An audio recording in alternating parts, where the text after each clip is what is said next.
estamos aqui agora novamente para o segundo tempo aqui do nosso estudo, né? Então, vamos dar continuidade aqui. Alguém quer fazer mais algum comentário do que a Janete falou, ou podemos seguir adiante? Então, vamos seguir adiante.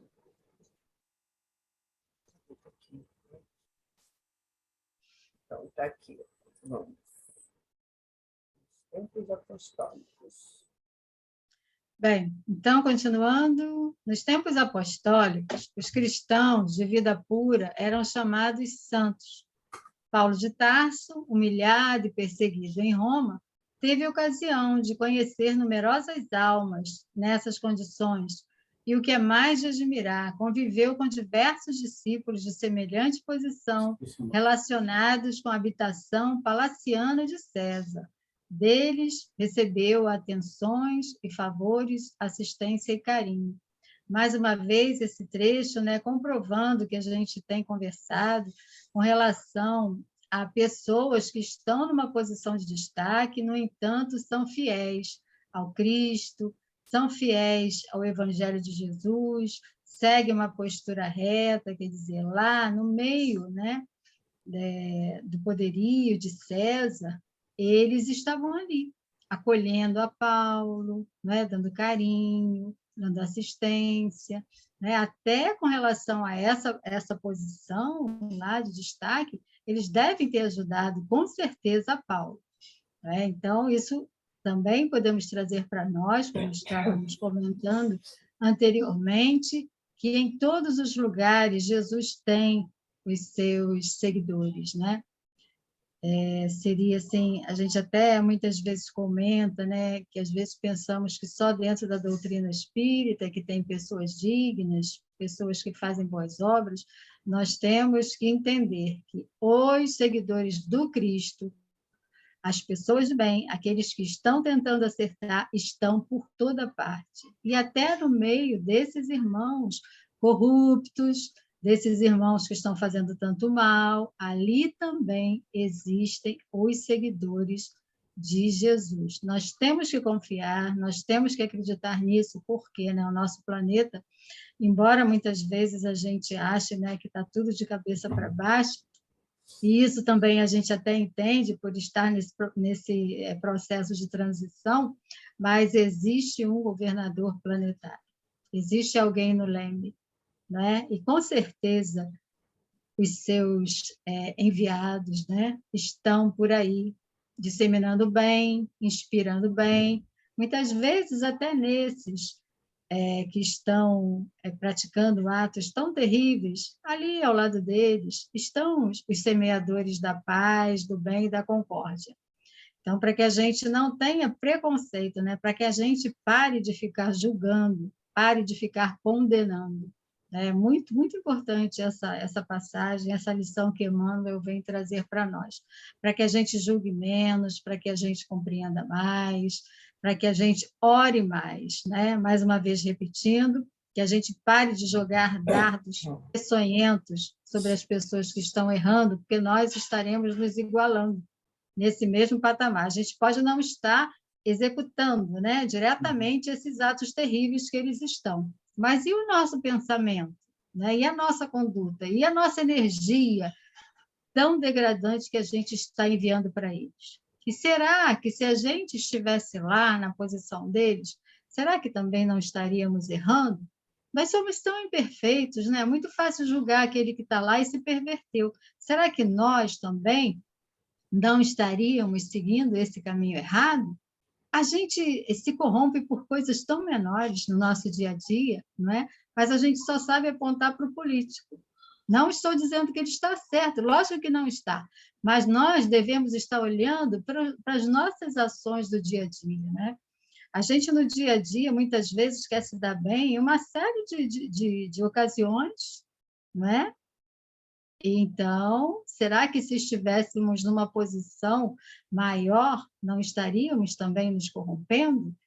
Então, muitas vezes, como disse o Arthur, né? O Arthur, que é o nosso, que a gente ouve muito e que ele traz tanta lição. Muitas vezes são defeitos nossos, né? São imperfeições nossas que a gente joga para o irmão. Na verdade, a gente não reflete que aquela imperfeição que a gente está apontando no irmão, ela está, na verdade, na gente. Só que a gente não assume e reflete no irmão. Então, isso é uma questão muito profunda. Isso é uma questão de muita avaliação, de muita reflexão para nós, que faz parte dessa nossa reforma íntima. Antes de julgar alguém que está errando tanto, a gente deve pensar: será que aquele defeito também não está em mim? E será que eu não estou realizando aquele defeito em uma proporção bem menor? Não é? Vamos avaliar, vamos pensar e vamos pedir a Deus, a Jesus, compreensão para que a gente esteja refletindo e se melhorando e ajudando através das nossas orações, através da nossa compaixão àqueles que estão errando, né? É isso. Alguém quer falar mais alguma coisa? Claro.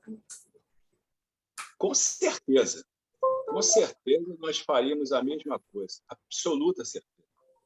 Poderíamos até ter a noção do erro, talvez não as consequências, né? Porque a gente ainda não conhece praticamente nada do espiritismo, né?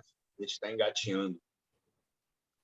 Agora, as consequências viriam, com certeza. Em relação a você, eu vou voltar aqui nesse assunto, quando eu vou lá atrás, que você falou antes, sobre a situação em que você convive, lidar com aquelas pessoas de má reputação. Jesus já convivia com pessoas de má reputação, e Jesus era taxado, né, pelo menos, está no Evangelho, né?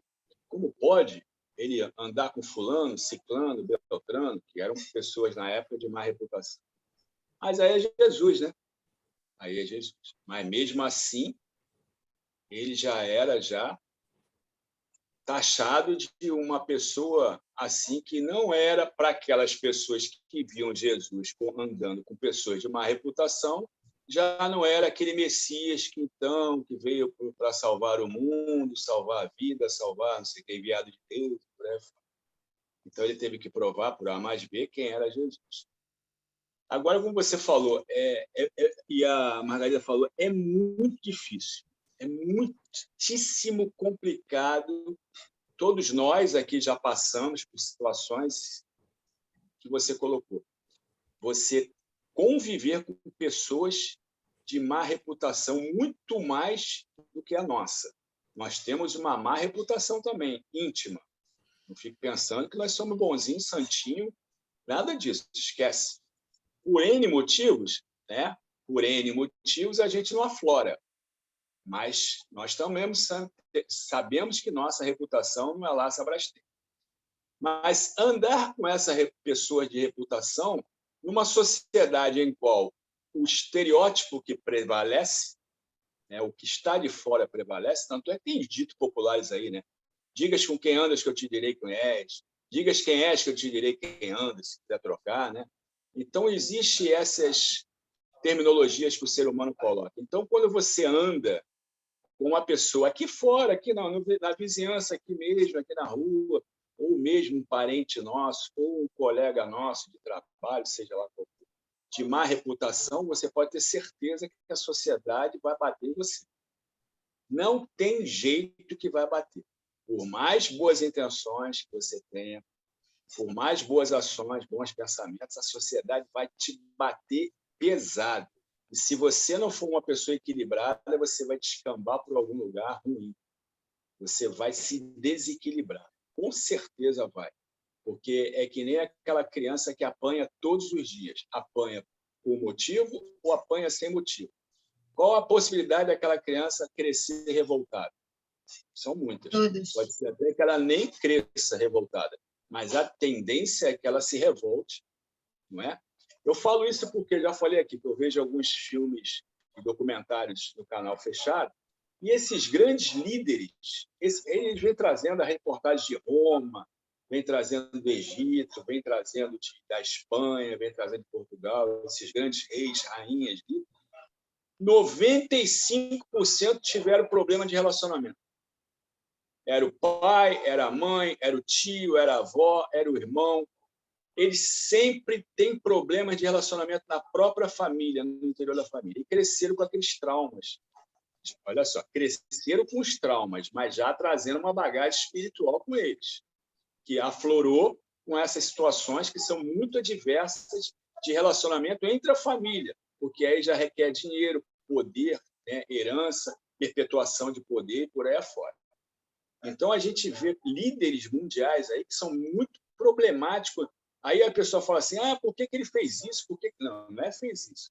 Tem que saber o porquê que ele fez lá atrás. E aí vão buscar lá atrás, né, quando é época de adolescente, a época de criança, o que eles sofreram na própria educação, no sistema educacional da época, da família e da própria sociedade. Aí a gente vai vendo que vai juntando o útil ao agradável, ele vai crescendo de uma maneira, como se diz assim, pressionada, uma maneira assim que realmente com cobranças imediatas e fortes, e junto com a bagagem espiritual dele, porque a gente tem que esquecer que aquele espírito ali não é uma criança, é milenar aquilo ali. Ele vem, tem bastante tempo ali, então a gente tem que trazer isso tudo. E a gente, quando chega a essa situação, porque fulano de... por exemplo, porque Calígula era assim?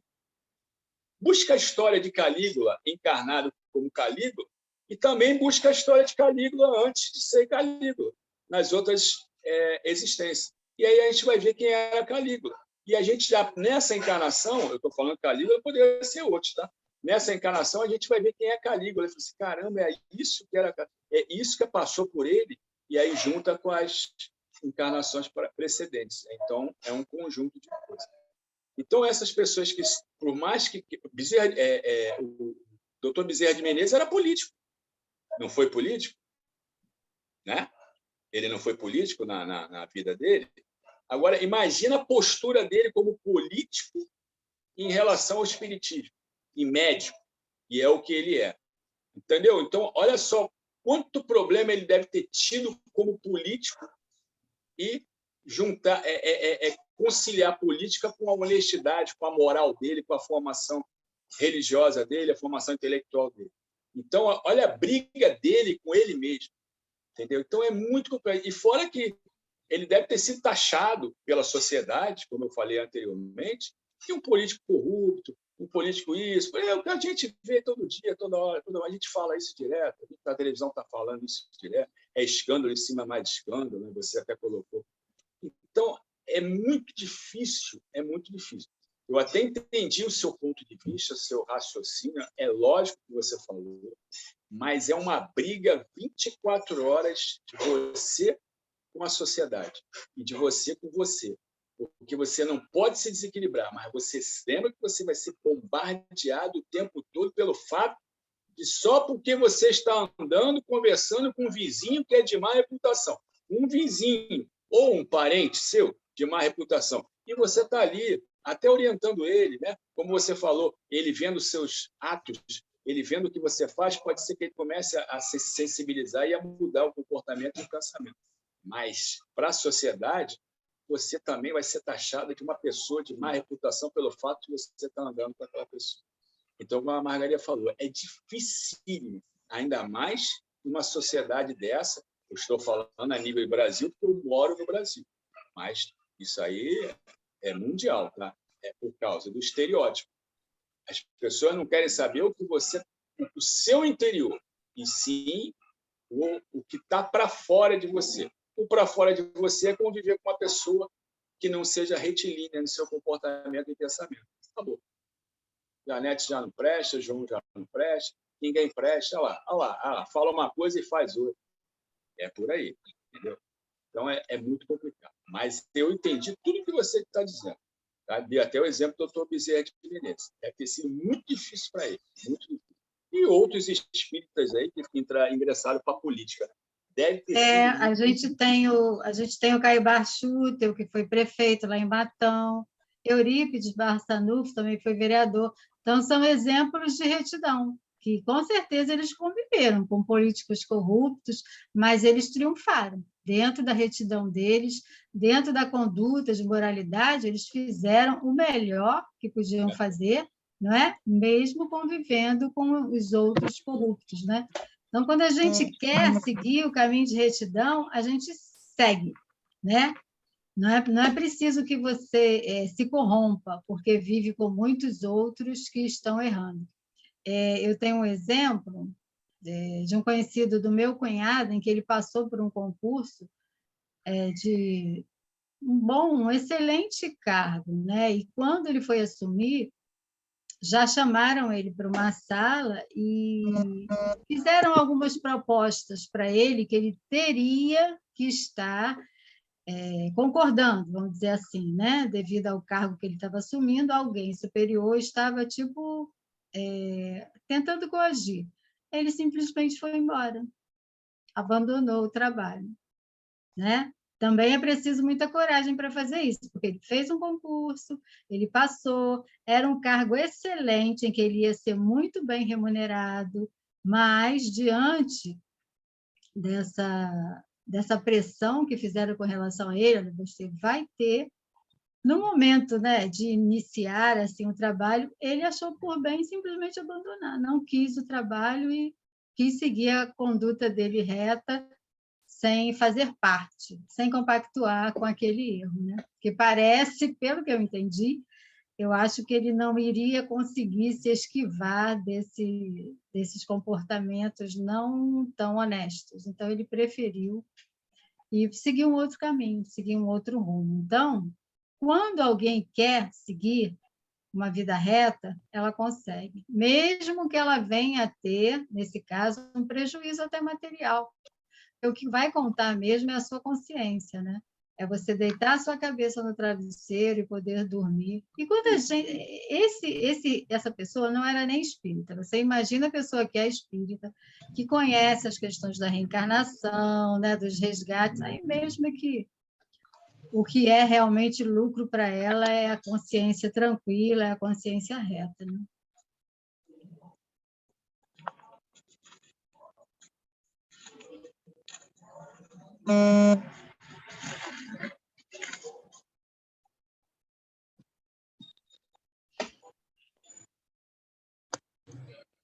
Bem, escrevendo aos Filipenses, faz menção especial desses amigos do Cristo. Paulo, né, vem falando isso, e a gente pode concluir: não julgues, pois, a teu irmão pela sua fortuna aparente ou pelos seus privilégios políticos. Antes de tudo, lembra-te de que havia santos na casa de Nero e nunca ouvides, nunca esqueças tão grandiosa lição.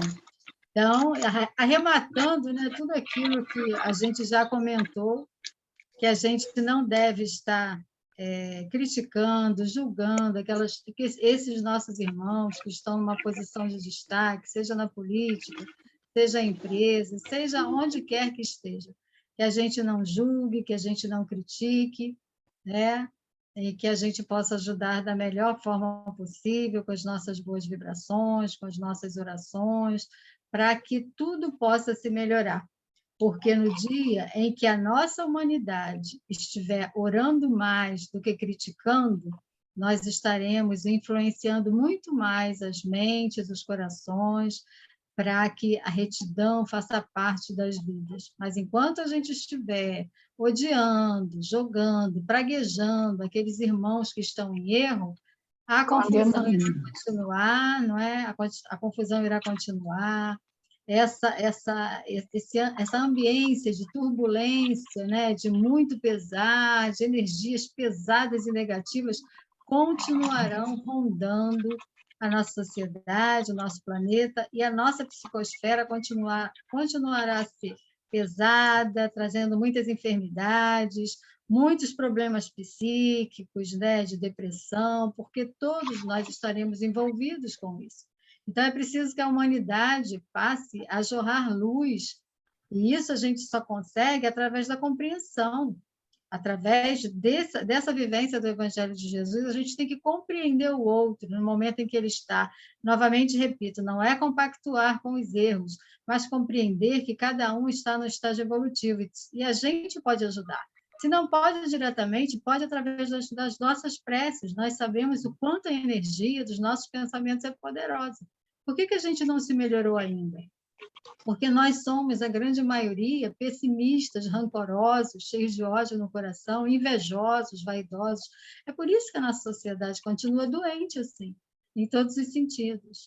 Então, nós precisamos reagir, nós precisamos ser pontinhos de luz, não é? Para estarmos contagiando aqueles que estão entre nós, começando pelos nossos familiares e indo, onde quer que nós estejamos, que possamos ser esses pontinhos de luz, não é? Tentando influenciar. Porque nós temos, quando a gente quer ser luz, a gente tem o amparo da espiritualidade maior. Basta querer fazer o bem, colocar a mão na massa pelo bem, quem a gente vai estar, não é? Atraindo? São os bons espíritos, são os espíritos de luz, que eles querem mais que a gente cresça, que a gente evolua, que a gente alavanque o nosso progresso. Mas é preciso que a gente queira, né? Eles não podem fazer o trabalho por nós, eles estão aí prontos para ajudar. Assim que a gente quiser viver luz, eles vão estar à nossa volta. O problema é que a gente não quer. E como nós não somos fantoches, temos o nosso livre-arbítrio, eles não vão interferir, né? E por isso que esse processo, né, de evolução ainda está sendo muito lento para nós. Mas a gente chega lá porque um dia todos nós seremos anjos. Vamos, Com certeza. Não é isso, Margarida? É verdade. É difícil, mas não é impossível. É isso aí. Perfeito, falou. A gente vê isso como uma aprovação. Você chega até a se perguntar assim, você quer seguir o que você já viveu? Quer retornar? É como se fosse uma prova, né? Uma expiação. Você já cai ali, já é exatamente para você poder acordar. Você quer seguir o mesmo que anteriormente você seguiu? Ou você quer ir para o outro lado? Se a gente está passando por momentos tão difíceis, né, é porque a gente merece estar passando. Né? É uma maneira da gente dar aquela sacudida para aprender. Então, a gente tem que refletir, exatamente como você está falando. Será que a gente quer continuar nessa condição ou voltar numa condição pior? Não, né? Exatamente. Então, a gente tem que... E está ali a isca, né? Para você morder ou não. É isso aí. Isso é uma isca, você está ali na aprovação. A gente precisa resistir, né, Flávio? Lembrando uma coisa, Jesus Cristo, né, que é o guia e modelo, veio lá do Uga Uga. Ele conseguiu?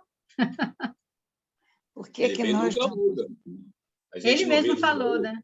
Ele mesmo falou, né? Vós podeis fazer o que eu faço e muito mais. Vós sois deuses. Então, a gente é que não acredita em nós mesmos, dessa essência boa que a gente tem. A gente acaba escorregando pelo lado negativo, né? Temos ferramentas para não fazer isso. Exatamente. É só querer a danada da vontade, gente, que a nossa ainda é fraca. É saber o que você quer. Já te põe ali para você poder... Vai pensar. Isso aí. Então, se organize. Né? É assim mesmo. Tudo é, como você falou, né, Janete? Tudo é a vontade. Né? É a nossa boa vontade de querer fazer o bem. A nossa vontade é muito fraca ainda. A gente diz que quer, mas na verdade não quer. Porque se quisesse, já estaria... Quer, mas não quer se esforçar. Quer, mas não quer muito, né? Não quer se esforçar.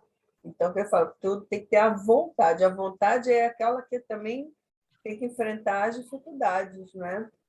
Faz parte. A vontade tem que superar todos os obstáculos. É assim que a gente cresce, né? Você vê, Jesus, que é Jesus, enfrentou todas aquelas dificuldades e adversidades. Quem somos nós aí para ficar reclamando daqui e dali? É que a gente é preguiçoso mesmo. Coisinha desse tamanho a gente faz desse. Tem que isso aí. Eu escutei uma vez um palestrante falando que a gente cria as nossas dores todinho, a gente alimenta as nossas dores muito, muito bem, para que ela, né, esteja cada vez maior, mais bonita, se podemos dizer Você assim, né? seja... A gente coloca a nossa Você é dor numa vítima, né? suíte e começa a encher para que a gente se sinta muito vítima, né? Mas, com isso, a gente, né, Não se é. prejudica, a gente não cresce. É. Que A gente bom, tem né? que dar que mais nós temos- valor ao que é positivo, né? E não ao que é negativo na nossa vida. Exatamente.